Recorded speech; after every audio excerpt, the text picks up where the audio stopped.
დისბაქტერიოზი ახლოს არის კუჭის რაღაც პრობლემებთან და დისბაქტერიოზი. რაზეც ვილაპარაკეთ წინა ვიდეოში, ეს არის ანტიბიოტიკა თერაპიის შედეგად გამოწვეული პრობლემა, რომლის აღდგენასაც ჭირდება საკმაოდ დიდი დრო და ჩვენთან სასიკეთოდ მადლობა უფალს და მადლობა სისელს, რომ აქვს ესეთი პროდუქტები, ახლა ახალი ეს სისელ კუთპრე და პრობიოტიკი, რომელიც ძალიან კმაყოფილებიანი მომხმარებელი, ეს არის ბალანსდე, რომელსაც სასწრაფო დახმარებას ვეძახით ჩვენ. ეს ორი საშუალება, თუმცა არის თქვა დამხმარე საშუალებები, იგივე ვიტამინური მინერალური კომპლექსები, რომელშიც შედის ანტიოქსიდანტები, იგივე თქვა სპექტრამაკში შედის ფულიუმის მჟავა, რომელიც ასევე ხელს უწყობს ბაქტერიების აღდგენას. ასევე ძალიან კარგია, რასაც პაციენტებს ვთავაზობ, ეს არის შაქრის შემცვლელი სტევია, რომელიც სისელს კი არ აქვს, სტევია იყიდება აფთიაქებში და მაღაზიებში. რო კიდე იყიდება ნებისმიერ სუპერმარკეტში, აფთიაქში არის ტაბლეტის, ფხვნილის, სითხის სახით, სულ ერთია. რატო არის კარგი? იმიტომ რომ ეს არის ერთადერთი დამატკბობელი, რომელიც შაქარზე ტკბილიცაა და თან უსაფრთხოების გარდა, რომ ნულოვანი გლიკემიური ინდექსი აქვს. ხელს უწყობს ანთებითი პროცესების ალაგებას ნაწლავში და მათ შორის ჩვენი მეგობრები ბაქტერიებისთვის არის სასარგებლო გარემო.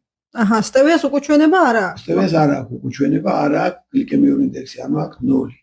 და შეგიძლიათ უპრობლემოდ გამოიყენოთ რომელიც მოგწონთ. ყავაში, ჩაიში შეგიძლიათ ვთქვათ, ბევრჯერ მითქვია, რომ ვისაც აკრძალული აქვს ფუნტუშეული, ხო? შეუძლია ციციბურას ფქვილი იყიდოს, შეუძლია ასევე გამოიყენოს საფუარა და შეუძლია ჩაამატოს შიგნით სტევია და შეცვლას ბლინები და რა ვიცი რაც კი. ანუ დისბაქტერიოზი რა არის ეს ნაწლავის ანთება თუ ეს მეგობარი ბაქტერიების განადგურება. ეთნიკური წმენდა.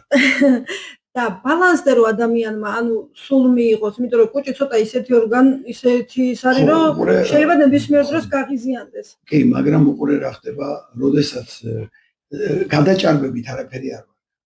ჩვენი ბაქტერიული ფლორა ესე აწყობილი. 75% მსხვილნაწლავში.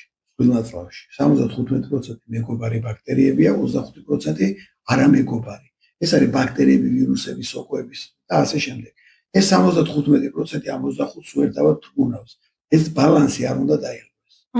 ანტიბიოტიკი ამ ბალანსს არღვევს, დისბალანსი იწყება, როგორც ანტიბიოტიკი პირველ რიგში ჩვენი მეგობარი ბაქტერიები, რომლებიც უფრო ინტელიგენტები არიან, ხო, ბაქტერიებიან ესენი და ამიტომ ესენი მერე მძლავრობენ. მათ შორის თქვა სოკოვანი კანდიდოზი, ხო, როცა სოკოვანი ანტიბიოტიკების მერე რატო აძლევენ ხოლმე სოკოს საწინააღმდეგოს, იმიტომ რომ ესენი ბუჩქარა იყופებიან. ამიტომაც მნიშვნელოვანია რომ ეს ბალანსი სულ იყოს და დისბაქტერიოზი ნიშნავს ჩვენი მეგობარი ბაქტერიების რაოდენობის შემცირებას. ზოგ შემთხვევაში ჩვენი მეგობარი ბაქტერიები თვითონ ხდებიან არამეგობრულები. როგორც არის ნაწლავის ჭხირი.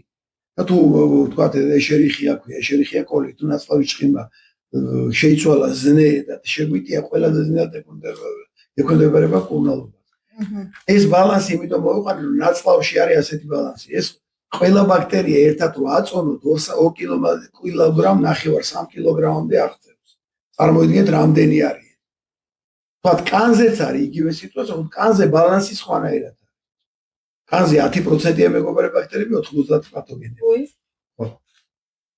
და ეს ბალანსის დარღვევა საით თავის ქალაზე იწვევს ხოლმე სხვა დაავადებებს, იწვევს იგივე ბლეფარიტი, ხო? წამწამების ძირების ანთება, ასევე ამ დისბალანსის გამო და ქვეყანა სიტუაცია მოგეთ. საერთო ჯამში ჩვენ რო ბაქტერიები არ გვყავდეს, ჩვენ საჭმელს საერთოდ ვერ მოვინელებდით და ვიქნებოდით ქრონიკულად ჩიებები.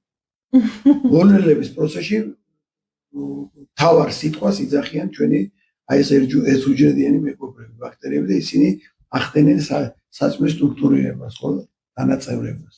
ამიტომ ძალიან მნიშვნელოვანია ეს ფლორა და ამიტომ არ არის ანტიბიოტიკი კარგი.